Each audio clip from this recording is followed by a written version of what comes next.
ಒಂದೇ ರೀತಿ ಪಲ್ಯ ಸಾಗು ಚಟ್ನಿನ ತಿಂದು ಬೇಜಾರಾಗಿದ್ದರೆ ಈ ರೀತಿ ಮಸಾಲ ಆಲೂ ಫ್ರೈನ ಮಾಡಿಕೊಂಡ್ರೆ ಬಹಳ ಅದ್ಭುತವಾಗಿರುತ್ತೆ. ಮನೆಯಲ್ಲಿ ದೊಡ್ಡೋರಿಂದ ಹಿಡಿದು ಚಿಕ್ಕೋರವರೆಗೂ ಕೂಡ ಎಲ್ಲರೂ ಇಷ್ಟಪಟ್ಟು ತಿಂತಾರೆ. ತುಂಬ ಸಿಂಪಲ್ಲಾಗಿ ಬಹಳ ರುಚಿಯಾಗಿ ಮಾಡ್ಕೋಬೋದು. ಬನ್ನಿ ಯಾವ ರೀತಿ ಅಂತ ನೋಡೋಣ. ನಾನಿಲ್ಲಿ 5 ಆಲೂಗೆಡ್ಡೆನ ಒಂದು 4 ವಿಷಲ್ ಕುಕ್ಕರ್ನಲ್ಲಿ ಕೂಗಿಸ್ಕೊಂಡು ಮೇಲ್ಗಡೆ ಸಿಪ್ಪೆನ ತೆಗೆದು ಈ ರೀತಿ ಸಣ್ಣ ಸಣ್ಣ ಪೀಸಸ್ಗಳಾಗಿ ಕಟ್ ಮಾಡಿ ಸಪ್ರೇಟಾಗಿ ತೆಗೆದಿಟ್ಕೊಳ್ತಾ ಇದ್ದೀನಿ. ನೀವು ಮೊದಲೇ ಈ ರೀತಿ ಬೇಯಿಸ್ಕೊಳ್ಳೋದ್ರಿಂದ ಆಲೂಗೆಡ್ಡೆ ಪಲ್ಯನ ಮಾಡಲಿಕ್ಕೆ ಬಹಳ ಸುಲಭ ಆಗುತ್ತೆ. ಹಾಗಾಗಿ ಒಂದು 4 ವಿಷಲ್ ನಾವು ಕೂಗಿಸ್ಕೊಂಡು ಈ ರೀತಿ ಸಣ್ಣ ಸಣ್ಣ ಪೀಸಸ್ಗಳಾಗಿ ಕಟ್ ಮಾಡಿ ಸಪ್ರೇಟ್ ಮಾಡ್ಕೋಬೇಕು.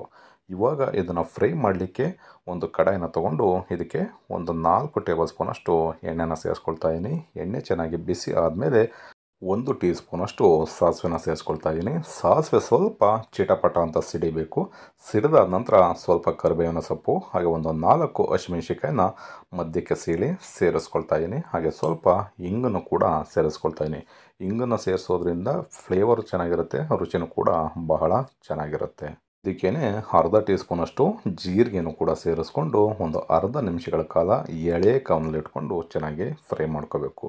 ಈ ಪದಾರ್ಥಗಳೆಲ್ಲ ಸ್ವಲ್ಪ ಫ್ರೈ ಆದಮೇಲೆ ಇದಕ್ಕೆ 1 ಈರುಳ್ಳಿನ ಸ್ಲೈಸಾಗಿ ಕಟ್ ಮಾಡಿ ಸೇರಿಸ್ಕೊಳ್ತಾ ಇದ್ದೀನಿ. 1 ಮೀಡಿಯಮ್ ಸೈಜ್ ಟೊಮೊಟೊನೂ ಕೂಡ ಕಟ್ ಮಾಡಿ ಸೇರಿಸ್ಕೊಳ್ತಾ ಇದ್ದೀನಿ. 1 ಟೀ ಸ್ಪೂನಷ್ಟು ಶುಂಠಿ ಮತ್ತು ಬೆಳ್ಳುಳ್ಳಿ ಪೇಸ್ಟ್, 1 ಚಿಟಿಕೆಯಷ್ಟು ಅರಿಶಿಣದ ಪುಡಿ. ಇಷ್ಟು ಪದಾರ್ಥಗಳನ್ನ ಸೇರಿಸ್ಕೊಂಡು ಅರಿಶಿಣದಲ್ಲಿ ಸ್ವಲ್ಪ ಹಸಿ ಸ್ಮೆಲ್ ಇರುತ್ತೆ, ಆ ಸ್ಮೆಲ್ಲೆಲ್ಲ ಹೋಗಬೇಕು. ಹಾಗೆ ಈರುಳ್ಳಿ ಮತ್ತು ಟೊಮೊಟೊ ಸ್ವಲ್ಪ ಮೃದುವಾಗಬೇಕು. ಅಲ್ಲಿವರೆಗೂ ಒಂದು 2ರಿಂದ 3 ನಿಮಿಷಗಳ ಕಾಲ ಒಂದು ಲಿಡ್ಡನ್ನು ಕ್ಲೋಸ್ ಮಾಡಿ ಚೆನ್ನಾಗಿ ಇದನ್ನು ಬೇಯಿಸ್ಕೊಳ್ಳೋಣ. ರುಚಿಗೆ ತಕ್ಕಷ್ಟು ಉಪ್ಪನ್ನು ಕೂಡ ಇವಾಗಲೇ ಸೇರಿಸ್ಕೊಳ್ತಾ ಇದ್ದೀನಿ. ಉಪ್ಪನ್ನು ಸೇರಿಸೋದ್ರಿಂದ ಈರುಳ್ಳಿ ಮತ್ತು ಟೊಮೊಟೊ ಬೇಗನೆ ಮೃದುವಾಗಿ ಬೇಯುತ್ತೆ. ಮನೆಯಲ್ಲಿ ಯಾವಾಗಲೂ ನಾವು ಮಸಾಲೆ ದೋಸೆಗೆ ಮಾಡ್ತಕ್ಕಂಥ ಆಲೂಗೆಡ್ಡೆ ಪಲ್ಯ ಆ ರೀತಿಯಲ್ಲೇ ಆಲೂಗೆಡ್ಡೆ ಪಲ್ಯನ ಮಾಡ್ಕೊಂಡಿರ್ತೀವಿ. ಈ ರೀತಿ ಮಸಾಲ ಆಲೂ ಫ್ರೈನ ಯಾವತ್ತೂ ಮಾಡ್ಕೊಂಡಿರೋದಿಲ್ಲ. ಮಕ್ಳುಗಳಿಗೆ ಲಂಚ್ ಬಾಕ್ಸ್ಗೆ ನಾವು ಮಸಾಲೆ ದೋಸೆಗೆ ಮಾಡ್ತಕ್ಕಂಥ ಆಲೂ ಫ್ರೈನ ಕೊಟ್ಟರೆ ಅದು ಮಧ್ಯಾಹ್ನದಷ್ಟರಲ್ಲಿ ಕೆಟ್ಟೋಗ್ಬಿಡುತ್ತೆ. ಹಾಗಾಗಿ ಈ ರೀತಿ ಮಸಾಲ ಆಲೂ ಫ್ರೈನ ಮಾಡಿಕೊಂಡು ನೀವು ರೊಟ್ಟಿ, ಚಪಾತಿ, ದೋಸೆ, ಪೂರಿ ಯಾವುದ್ರ ಜೊತೆ ಕೂಡ ಕೊಟ್ಟರೂ ಮಧ್ಯಾಹ್ನದವರೆಗೂ ಬಹಳ ಫ್ರೆಶ್ ಆಗಿರುತ್ತೆ. ಮಕ್ಕಳು ಅಷ್ಟೇ ಬಹಳ ಇಷ್ಟಪಟ್ಟು ತಿಂತಾರೆ. ನಾನು ಆಗಲೇ ಹೇಳಿದಾಗೆ ದೊಡ್ಡೋರಿಂದ ಚಿಕ್ಕವರವರೆಗೂ ಎಲ್ರಿಗೂ ಇಷ್ಟ ಆಗ್ತಕ್ಕಂಥ ರೆಸಿಪಿ. ಇದಕ್ಕೆ ಇವಾಗ ಸ್ವಲ್ಪ ಮಸಾಲ ಪದಾರ್ಥಗಳನ್ನ ಸೇರಿಸ್ಕೊಳ್ಳೋಣ. 1 ಟೀ ಸ್ಪೂನಷ್ಟು ಅಚ್ಚ ಖಾರದ ಪುಡಿ ಮೆಣಸಿನ್ಕಾಯಿ ಪುಡಿನ ಸೇರಿಸ್ಕೊಂಡಿದ್ದೀನಿ. ಅರ್ಧ ಟೀ ಸ್ಪೂನಷ್ಟು ಧನಿಯಾ ಪುಡಿನ ಸೇರಿಸ್ಕೊಂಡಿದ್ದೀನಿ. ಬೇಕಿದ್ರೆ ಒಂದು 1/4 ಟೀ ಸ್ಪೂನಷ್ಟು ಗರಂ ಮಸಾಲನೂ ಕೂಡ ನೀವು ಸೇರಿಸ್ಕೋಬೋದು. ಎಣ್ಣೆಯಲ್ಲಿ ಸ್ವಲ್ಪ ಚೆನ್ನಾಗಿ ಇದನ್ನು ಫ್ರೈ ಮಾಡ್ಕೊಳ್ಳೋಣ. ಚೆನ್ನಾಗಿ ಫ್ರೈ ಆಗಿ ಎಣ್ಣೆ ಬಿಡಬೇಕು.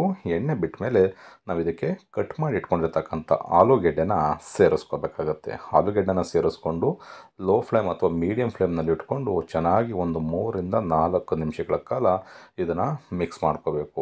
ಈ ಆಲೂಗೆಡ್ಡೆ ಏನಿದೆ, ಆಲೂಗೆಡ್ಡೆನ ನಾವು ಆಲ್ರೆಡಿ ಬೇಯಿಸ್ಕೊಂಡಿರೋದ್ರಿಂದ ಬೇಗನೆ ಸಾಫ್ಟ್ ಆಗುತ್ತೆ. ಹಾಗಾಗಿ ಈ ಮಸಾಲ ಜೊತೆನೂ ಕೂಡ ಬೇಗನೆ ಬೆರೆಯುತ್ತೆ. ಈ ರೀತಿ ಎಳೆ ಕಾವನಲ್ಲಿ ಇಟ್ಕೊಂಡು ಚೆನ್ನಾಗಿ ಬೇಯಿಸ್ಕೊಂಡ್ರೆ ಮಸಾಲ ಆಲೂ ಫ್ರೈ ತುಂಬ ಸುಲಭವಾಗಿ ಬಹಳ ರುಚಿಯಾಗಿ ರೆಡಿ ಆಗುತ್ತೆ.